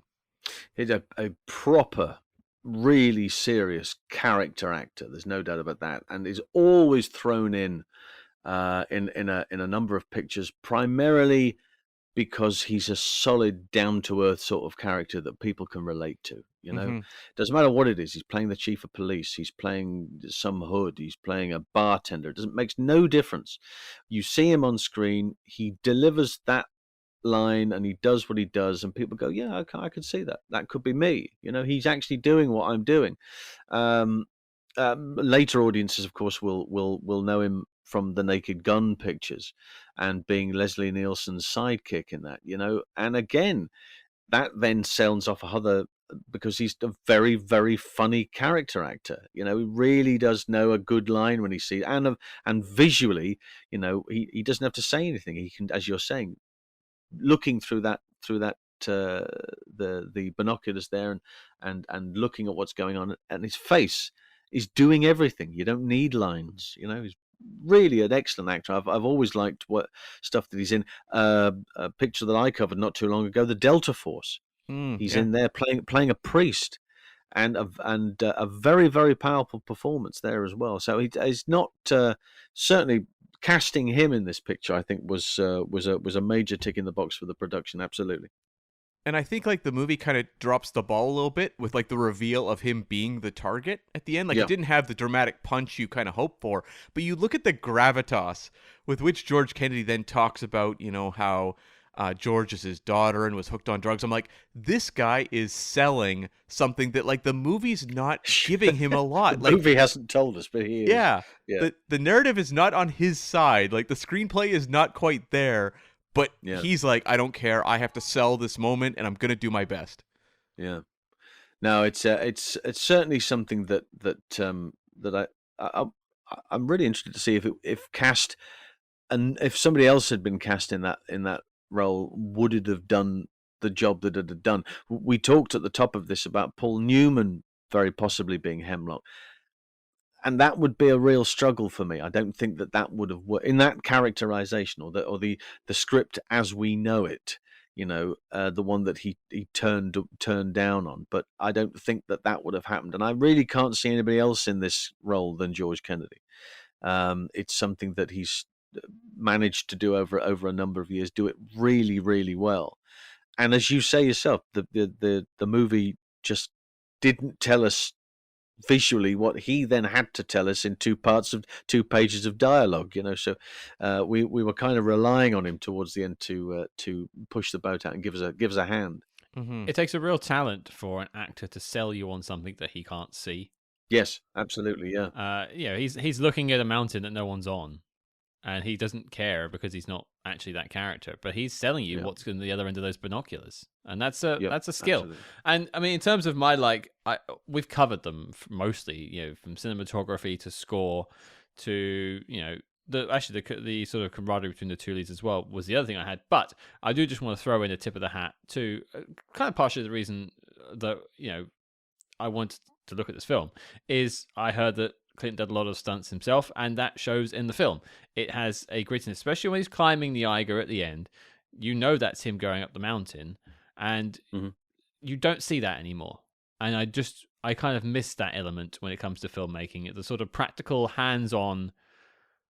I know that films still get made that way, but there's just something tangible about this film, especially when he's climbing the mountain, and I almost can feel the dirt in his hands as he's lifting himself up, and I appreciate that because it brings me a little closer to the actual story.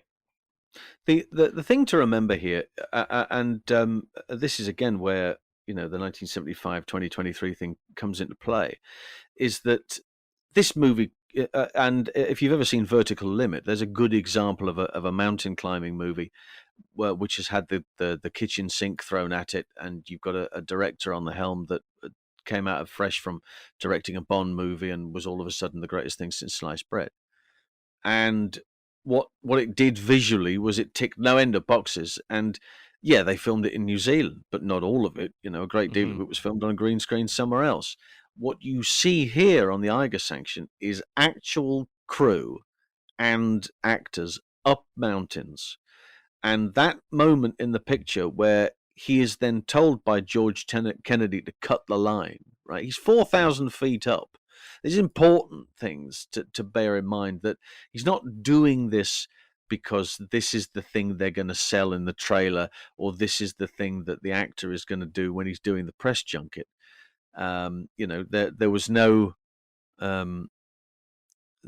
YouTube premiere of him being cutting that rope and falling 65 feet and then the other rope kicking in. That was never a thing, and yet that's exactly what he does. He's suspended by a series of ropes 4,000 feet above the surface, and is being given a cue by an actor, because he's directing, but he's also in the shot, so he's directing it, and he's given George Kennedy the cue to go cut your rope.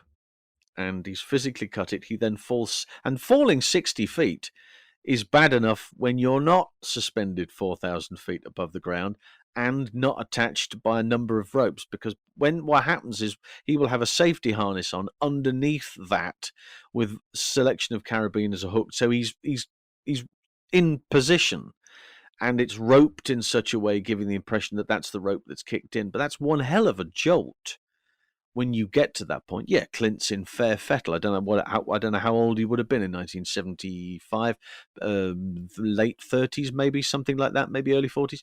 I think he was born in 1930.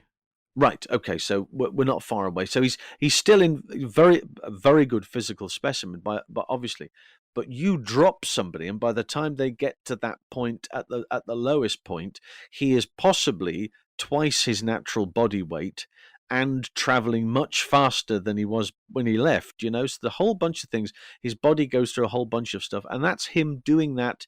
We say this nowadays like it's the weirdest thing, but doing it for real. He's Mm. actually there in camera doing that. That can be recreated nowadays on a green screen. You put the ropes in afterwards. You take the ropes out. You don't need them.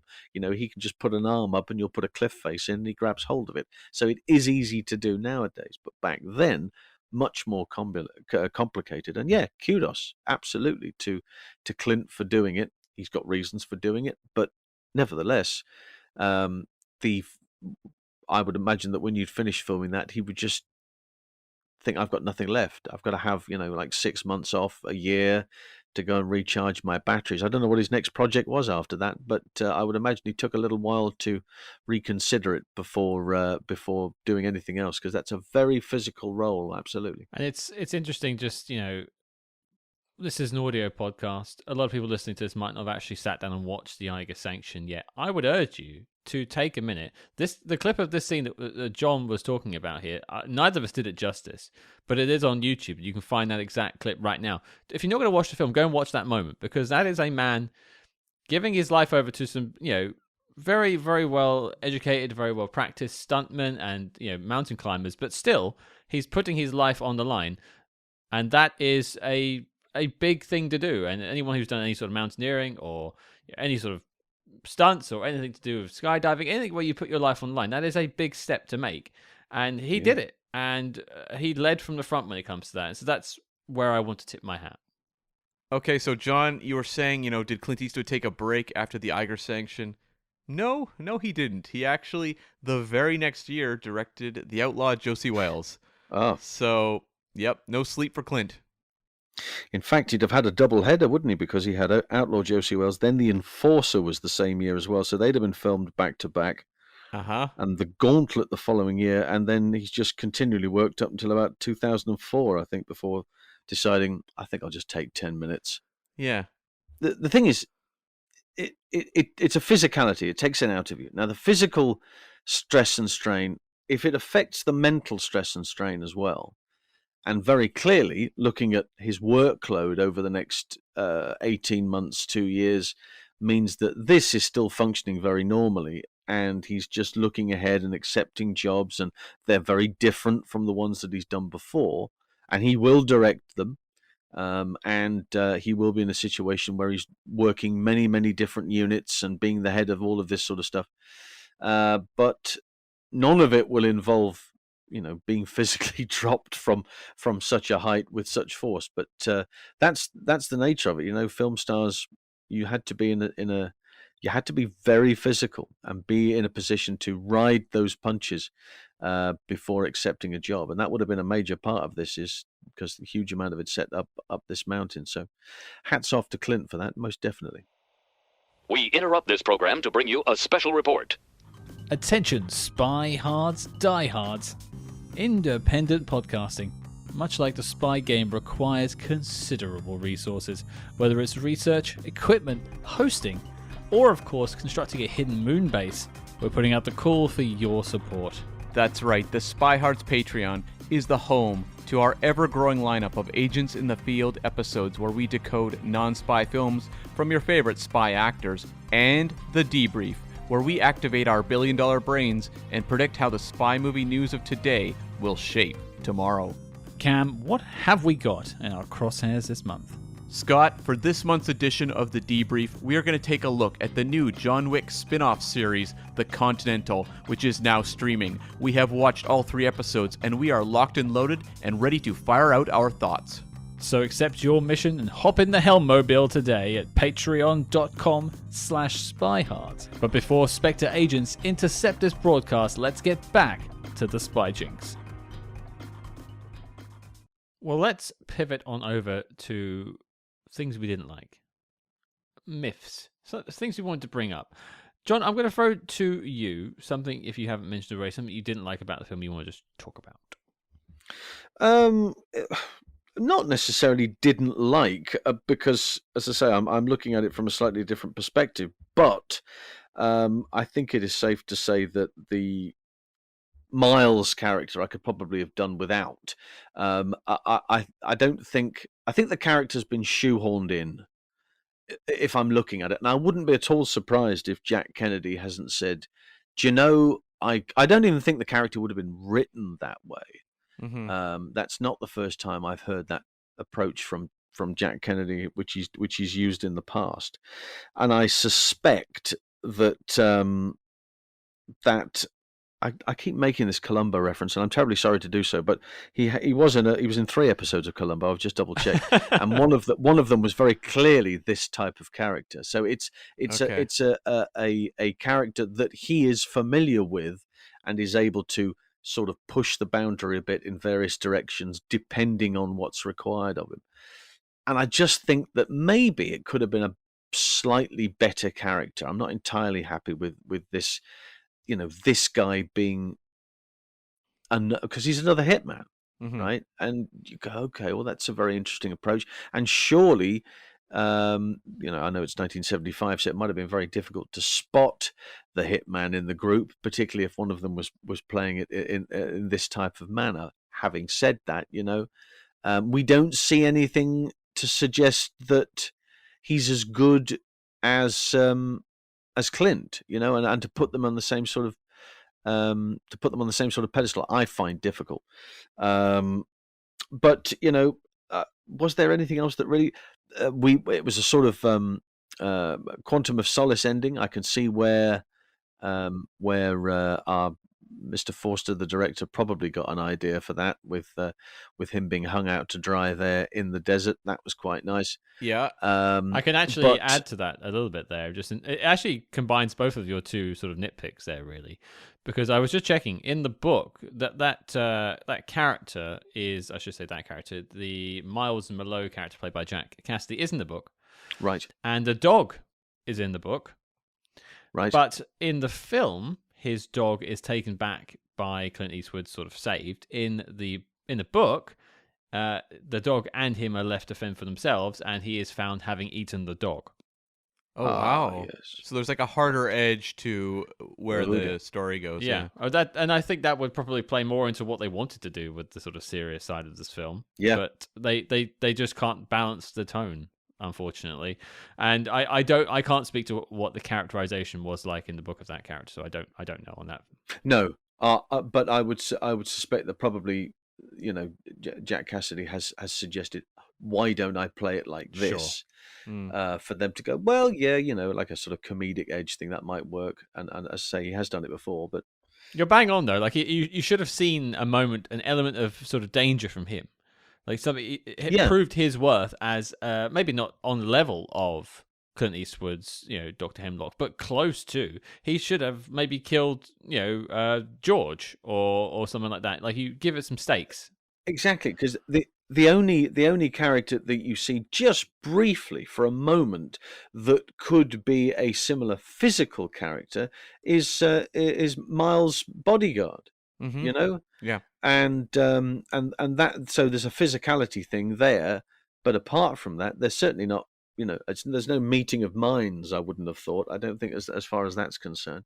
And the only danger that's really exuded by the Cassidy, the Miles character, is that like he hires George to stick a syringe into Hemlock, and so like that's the only real like act of violence you see coming, but it's also through someone else. He's just getting someone else to do the work for him, and he's got the bodyguard as well. So it's like precisely get somebody to do it. Yeah, I guess I never bought that like the Hemlock character had served in Vietnam with this individual. Like it didn't seem like they had much of a relationship, and you never got like a physical threat. It felt like they'd put on kind of this gay stereotype of the character to make him seem weird next to ultra masculine Clint. Like that's kind of like all you could define the character with. Because there was certainly no vulnerability there, was there? I mean, there was none of that. It was they were definitely going for an odd feel, as opposed to if they were going to portray a gay character, fine, okay. But that was never sold as that, and there was certainly nothing to suggest that back in the 70s he was being, victimized for this or anything of that nature. So there was no play on that whatsoever. It was just this bizarre character that suddenly turned up and was a bit weird. And the strength of his weirdness, all of a sudden, you realize that he's using people is what he's doing, but it's not. It didn't work. I don't think it worked, and I think Clint, probably from from a casting, we look at this in retrospect, but from a casting perspective, I think there probably could have been a better character there, and the story would have been better for it, I think. Yeah, I mean, it kind of falls back on kind of the Winton Kid thing, right? Where it's like Winton Kid in Diamonds Are Forever. What makes them stand out? Well, it's their sexual orientation in contrast to Bond, but it's more like movies of that era, like, isn't that weird? And that's kind of what they just fall on here. But it can be done around the same time better. You look at Edward Fox in The Day of the Jackal. Now, he's not necessarily Yes. any way particular. It's not really ever specified, but he does pick up a man in the film and to kill him and to take his flat and to use his possessions. But Yes.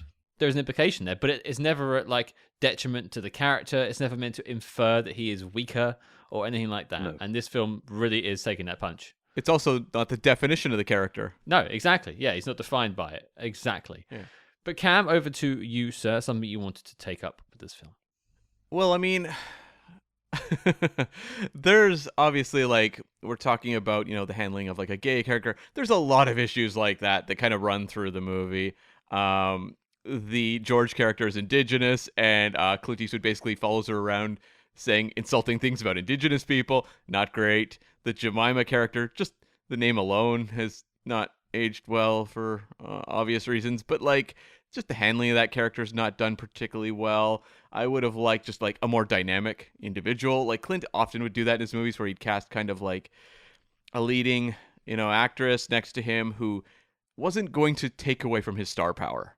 And I got a bit of that here. So it's like, in terms of these dated elements, it's a sort of thing where I can go, okay, this is a movie made in 1975. I'm more just like surprised at the sheer car crash of how many of them pile up in this film. But really, for me, like, kind of that stuff aside, it's the pace. I will go through any movie if it's paced really well. Like, if it moves it like a relative clip, and it can be, kind of like a hard-boiled, kind of like slow burn thing. But like, if you keep that pace, that momentum to the movie going, I'm on board. This one, to me, that's where it would lose me, where it just didn't feel like it had any sort of like desperation or propulsion to kind of the espionage story. And it was a lot of just like, well, guys, we're just hanging out waiting for something to happen. And I thought that was kind of detrimental to watching this, hour and 30-minute movie. There was a lot of... Is that all it was? Or, sorry, not an hour 30, 130 minutes. I was going to say, yeah, what film were you watching? Yeah, no kidding. Mine was much longer. No. Yeah. It's interesting because you look at things like the pace, and we've mentioned that once you get to the Eiger itself, the titular mountain, it does kind of drop off, and that's fair, because you could also like say that's him going on the mission, and it could change a tone. You look at, for instance, Zero Dark 30. That film is a completely different film in the last 30 minutes because they actually go on the mission, and it's basically an action, a 30-minute long action sequence, and it's fantastic. A very different vibe to the rest of the film. That not necessarily isn't a problem, but it is a problem in this film because the pace just disappears. You get to the sort of chalet next to the Eiger, and it's like a carry-on film talking about people sleeping with other people's wives and, meetings outside and having a roll around in the grass with Pope. And you just think, like, I don't care about any of this stuff. I don't even know who the villain is, really, at this point. Yeah. You have no idea who to focus your energy on, which is built into the story at some point. But then they just sort of offhand sort of wave it away, which I think will bring me to my big dislike, apart from tone, but we've spoken about tone so much. The tone of this film was all over the place. But the problem I had ultimately is the twist, because you think of other films that have big twists at the end. No Way Out is the one I go back to quite a lot in my head. That earns its twist. It is a bit twisty, but there are signposts along the way. You see him drinking Stolichnaya. It's built into it, and then you go, oh, he's a Russian sleeper agent. Wow, that's actually quite a cool twist. This gives you no signpost that George Kennedy is the man, because he's meant to have a limp, and yet he's out running with Clint earlier in the film. Can someone tell me how that works? Did bother me so much. What is that about? It's done really well to mask that, hasn't it? I think it's the cold weather makes him limp. Oh, I think. okay. There's a storm coming in. Why my hips playing up? That sort of stuff. Yeah, exactly. Yeah, and that is, I think, a detriment to the film, and I think much like Firefox, eerily, that it could have been a bit better had they just sort of brought the two halves together. And if you had a good twist at the end that actually followed through, it could have been any of those guys climbing the mountain. I guess probably the thing in the book is it was never about the people on the mountain or something like that. Some sort of like trick in a book, but a book can build pace a different way to a film, and it doesn't. This film doesn't pay off. So you spend 2 hours and 8 minutes or whatever this film is, and at the end you go, "Huh, right." And it has like the Casino Royale ending where, except for the Venice bit, where they're sort of, Bond is convalescing after being beaten up by the Chiffre. You've got Clint Eastwood convalescing after being beaten up by the Eiger, and it almost is like, oh, maybe he's going to do another mission. Who knows? And John Williams plays you out, but you don't feel like you've accomplished something by that point because you've not had any of the loose ends tied up. You even go back to other things like the wife of the guy who was sleeping around with someone. That's never really particularly resolved, and also you never see her again despite the fact that her husband has died. Oh, that's true. Like there's no there's no Clint like consoling her or anything like that. Nothing.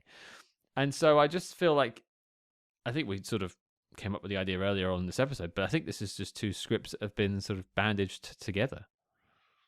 Yeah, I think that's possibly the case. I think that you look at a bunch of stuff, and the fact that, as Cam mentioned in his opening blurb there, this picture had been hanging about for ages. The script had been hanging about for a long time.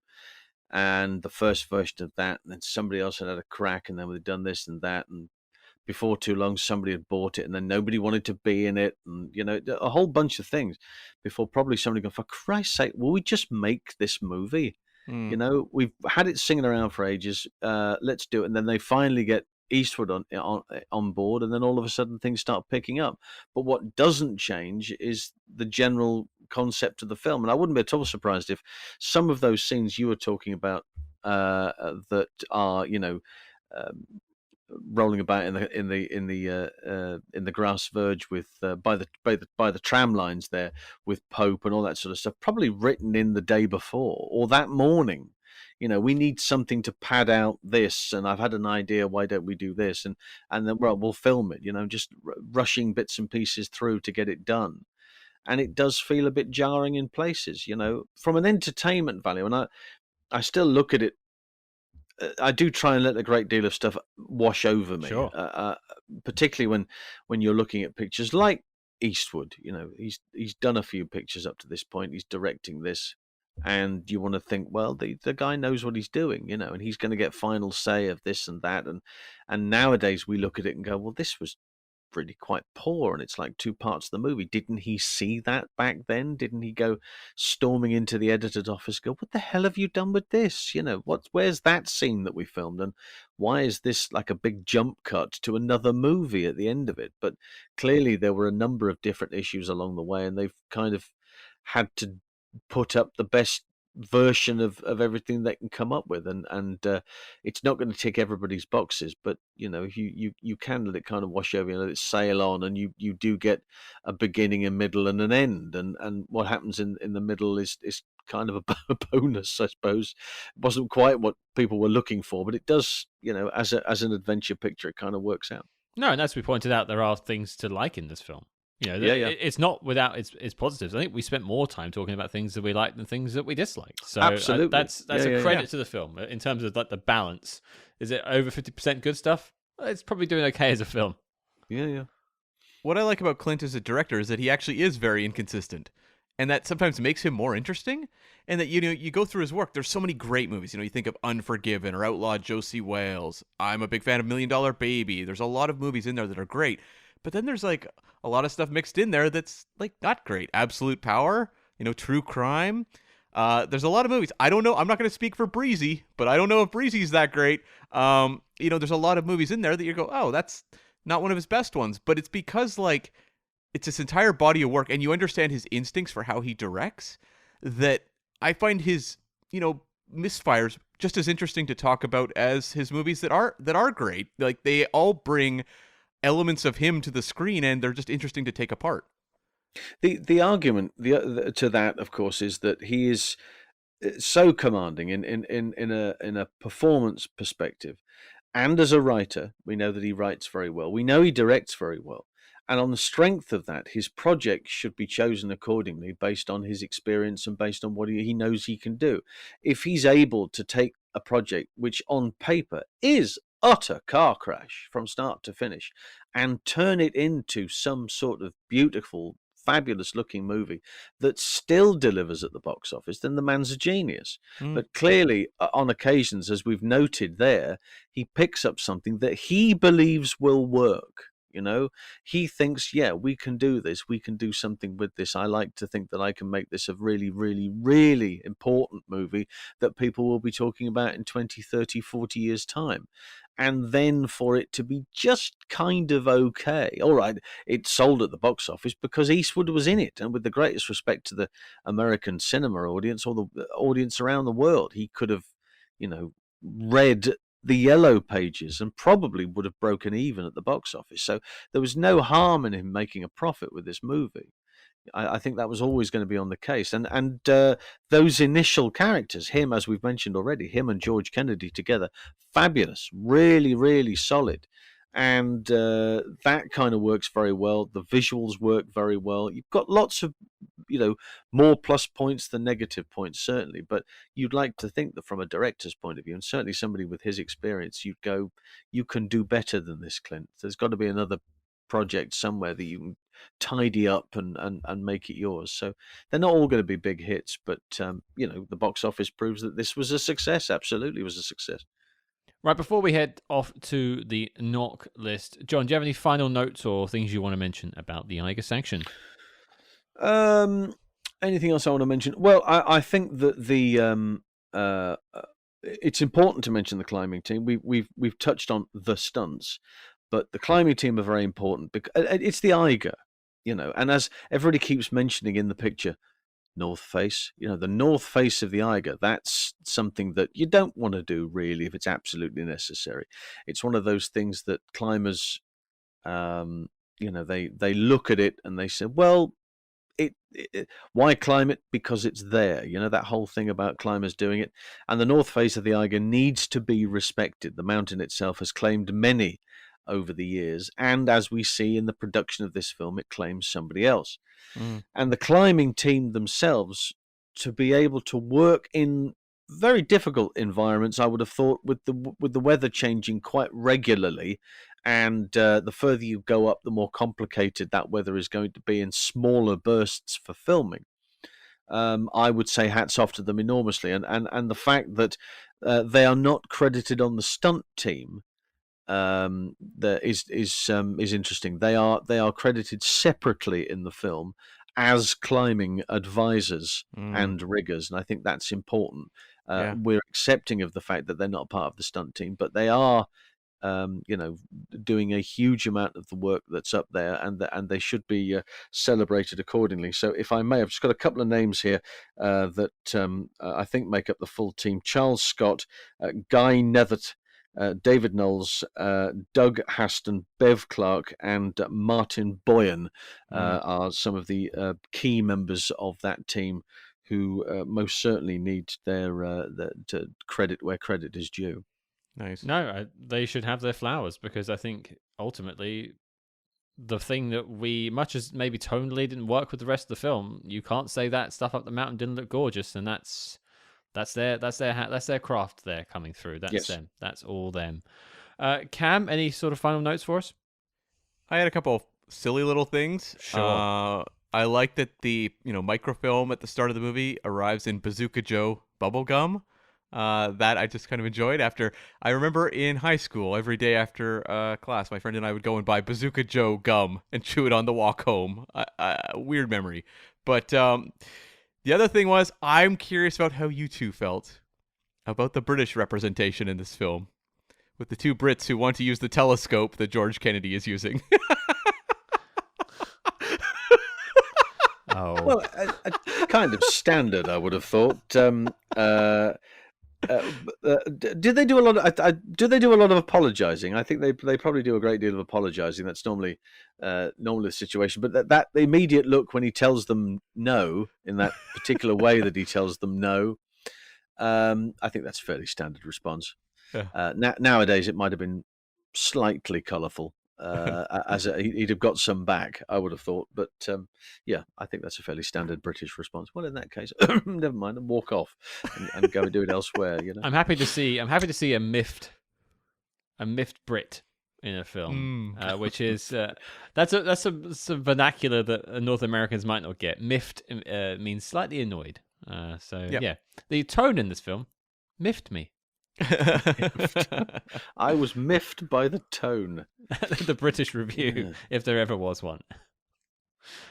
Slightly miffed, it says SpyHards podcast. 4 out of 5 stars. Slightly miffed. The only thing I would sort of add is, I made a joke about it earlier, but Clint being sort of an art teacher and art collector, is that the most unlikely job? That if Clint Eastwood walked up to you in the street looking like the way he does and said, "Hi, I'm Clint Eastwood, I'm an art teacher," would that be the most outrageous thing he could come out with, or would there be something else?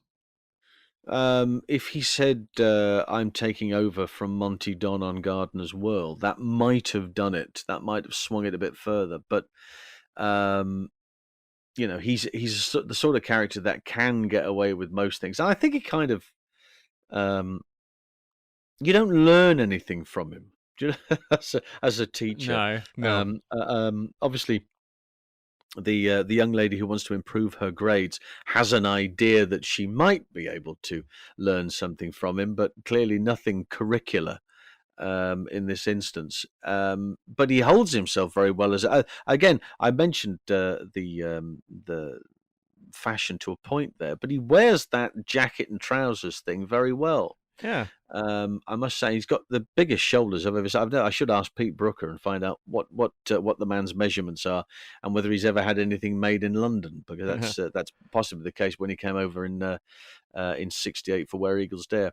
But doesn't matter what side, that whenever he's wearing a suit of some shape or form, it always fits him like a glove. He does wear suits terribly well. But no, we don't seem to learn a great deal from him. But that nothing at the moment would have surprised me. I was, of course, much later on down the line, surprised that he wrote the score to Mystic River. Did he write the score to it? Is that the one I'm thinking of? I think that's right. And then has continued to write scores and incidental music for his own movies ever since. And he's a very fine jazz pianist. I've just got a vision of Clint doing sort of John Carpenter synth keyboards. Exactly, yes, that's right. Yeah. For the Eiger Sanction. Yeah. There we go. You'd love to be in a room with him, John Carpenter, and the Tangerine Dream, sat round chatting about the scores they've done in the past, simply for keyboard purposes. What a weird afternoon that would be. Oh dear, but yeah, nothing surprises me at all there with Clint. I think the man's he's very, very good. Well, okay, we're at our destination now. We've made it up the North Face. Let's talk about the Eiger Sanction. Is it making the knock list? John, the vote goes to you as you are our guest. Number 1, what do you think? With the greatest respect to everything that's there's a great criteria as far as being on the knock list is concerned, and there is the briefest element of spying, and it happens fairly early on when you realize that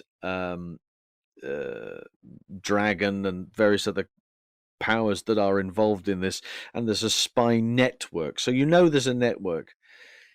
The rest of it is just kind of an adventure picture, and he's looking for somebody, and that individual needs to be found and will be found.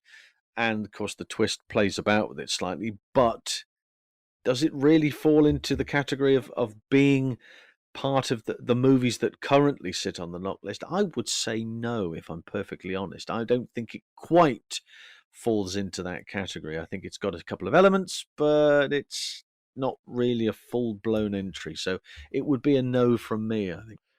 I think that's a very justified response. It's interesting because one note I actually didn't bring up is this film walks the line between a spy movie and an assassin film, which isn't really a genre, yes, but there are plenty of sort of hitman films, if you will. And I think it's interesting because sometimes we do cover these sort of hitman films who work for shadowy organizations and do a little bit of espionage on the way, and it's kind of hard to sort of delineate which is a spy and which isn't a spy film. But I think the conversations are still important to have. But I would agree with you on sort of it lacks the spy credentials, Yes. if you will. Okay, so that's one no. Cam, what do you think? Yeah, it's a no for me as well. It's just, to me, not higher level Clint filmmaking here. It's just a movie that I think it's got too many issues. And I think when you kind of look at movies that bridge the gap between maybe like spy elements and Clint Eastwood adventure elements, Where Eagles Dare. Where Eagles Dare is like the best case scenario. And that one did make the knock list. So can't argue with that, and I won't fight that tide. I'm going to go for a no as well, for all the aforementioned reasons. So I think on that note, 3 no's, and as such, the Eiger Sanction does not make the knock list. The dossier on the film is complete and filed as classified. But John, sir, before we let you go, firstly, thank you for once again stepping up onto the SpyHards piste, as it were. No, it's fine. No, I've enjoyed it enormously. It's our pleasure to have you as always, sir. But just, firstly, where can people find you online to hear more about Behind the Stunts? Well, if anybody is following these guys on all of their social medias, I follow them on their social medias. Follow me. I'm on there as well on the Twitter, at Stunt Central on Twitter, Facebook and Instagram as Behind the Stunts.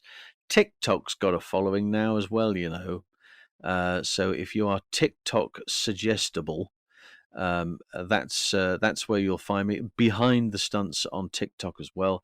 It's quite a nice little platform for that. So little short videos and bits of narration about action and stuff. So that's quite nice. And ultimately, if you're going to go the whole hog, then go for the YouTube channel, youtube.com/Behind the Stunts. You'll find me there. Join the 10,000 happy customers who have done so.